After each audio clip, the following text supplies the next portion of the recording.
Today I'm reviewing Vivarium, a horror movie released in 2019. There are spoilers in this review, so if you haven't watched the film, pause this video now, watch it for yourself, and come back.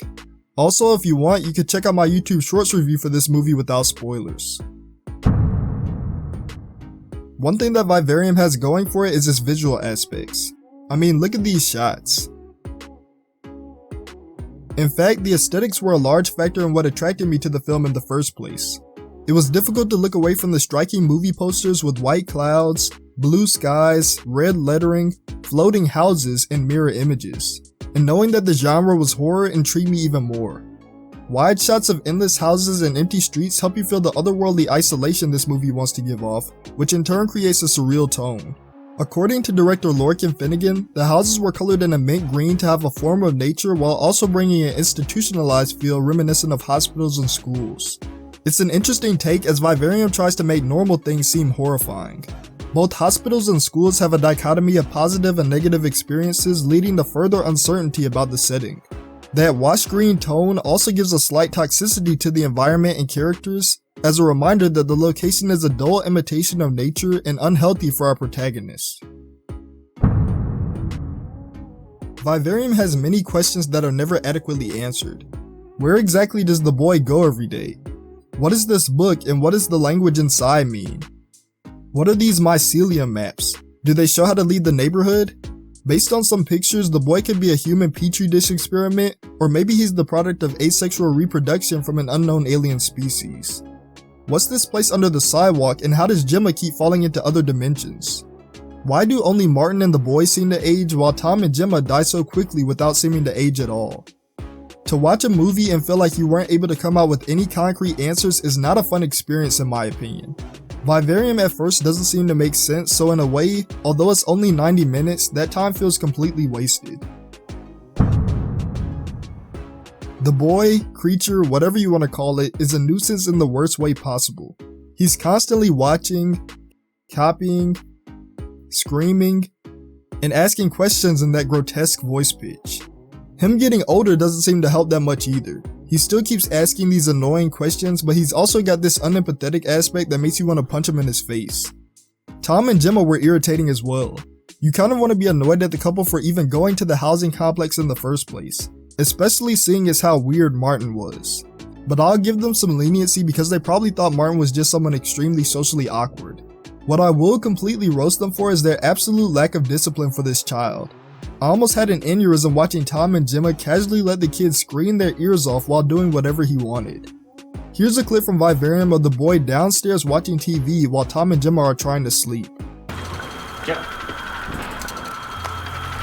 No. On! No. On! No!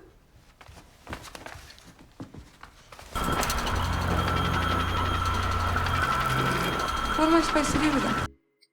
What do you mean, what am I supposed to do with them? Get a belt and whoop his butt. Or how about take the remote and not let the kid just grab it back? Directly before this scene, Tom turns off the TV and hilariously puts the remote right in front of the boy. And then to answer Gemma's question of what should I do, he gives this look as if to say, I don't know. And they continue letting him watch TV. I know they weren't ready to be trapped raising an alien, but this is ridiculous.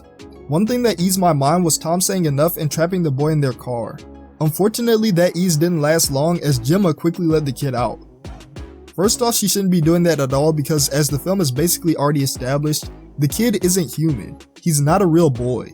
But if on the off chance you do let him out, at least correct the dude for his bad behavior, so he knows to communicate with words next time instead of scream.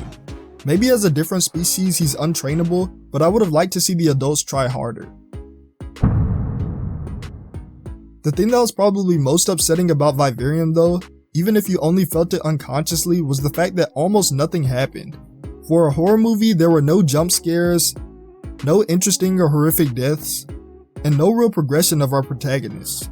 Those are pretty much the main reasons people watch horror movies, at least that's the case for me, so to just sit and not get any of those things is like putting your money in a vending machine, pressing the correct buttons to get a cold, crisp, refreshing Coke, but getting a Pepsi instead. The expectation of horror is completely subverted, and that's why I believe many people thought Vivarium was garbage.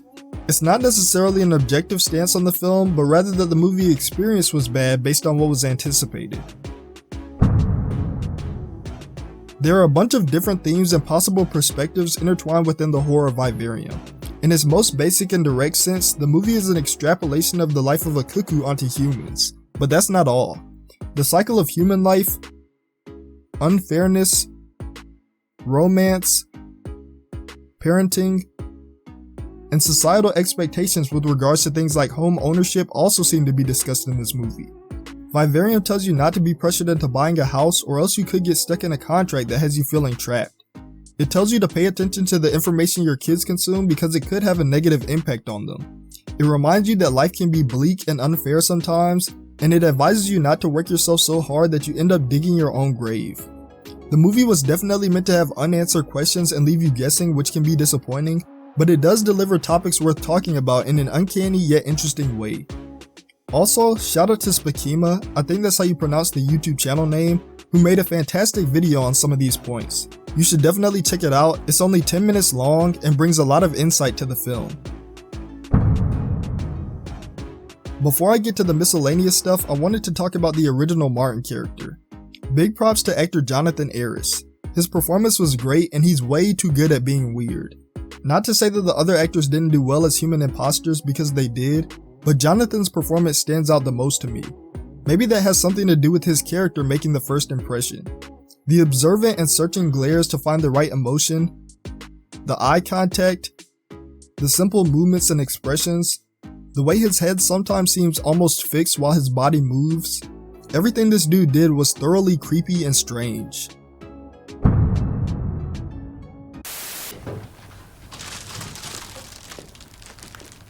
A welcome tipple.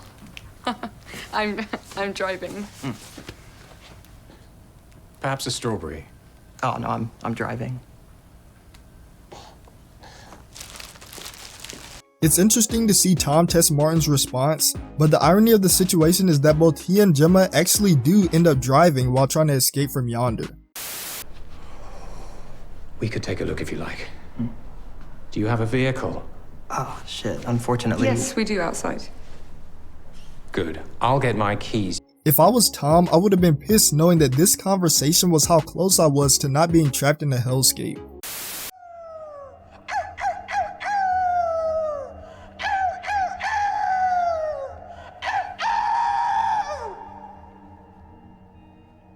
I just wanted to point out how cringy this scene was.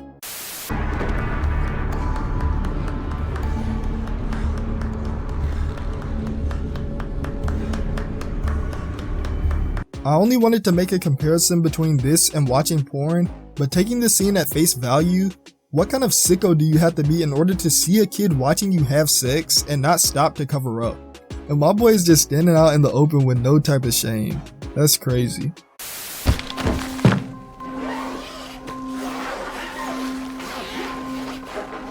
If you look closely, you can see Jonathan flinch and slightly close his eyes here. That's all I have for Vivarium, released in 2019. Let me know in the comments what you thought of this movie and subscribe for more videos.